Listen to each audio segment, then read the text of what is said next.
ದಿಲ್ಲಿಯ 44 ಶಾಲೆಗಳಿಗೆ ಇಮೇಲ್ ಮೂಲಕ ಬಾಂಬ್ ಬೆದರಿಕೆ, ಪೊಲೀಸರಿಂದ ತೀವ್ರ ಶೋಧ. ಪೊಲೀಸರಿಗೆ ಮಾಹಿತಿ ಸೋರಿಕೆ ಮಾಡಿದ ಆರೋಪ. ಛತ್ತೀಸ್ಗಢದಲ್ಲಿ ಮಾವೋವಾದಿಗಳಿಂದ ಮತ್ತೊಬ್ಬ ಮಹಿಳೆಯ ಹತ್ಯೆ. ಹಿಂದೂ ಮುಸ್ಲಿಂ ವ್ಯಾಪಾರಿಗಳನ್ನು ಪ್ರತ್ಯೇಕಿಸಲು ತಳ್ಳುಗಾಡಿ ಮೇಲೆ ಕೇಸರಿ ಧ್ವಜ.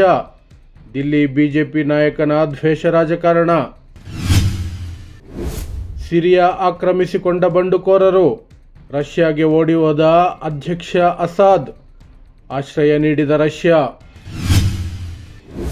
ಯಾವುದೇ ಕ್ರೀಡಾಕೂಟಗಳಿಗೆ ಭಾರತಕ್ಕೆ ನಮ್ಮ ತಂಡವನ್ನು ಕಳಿಸಬೇಡಿ. ಪಾಕಿಸ್ತಾನ ಕ್ರಿಕೆಟ್ ಮಂಡಳಿಗೆ ಮಾಜಿ ಆಟಗಾರ ಶಾಹಿದ್ ಅಫ್ರಿದಿ ಸಲಹೆ.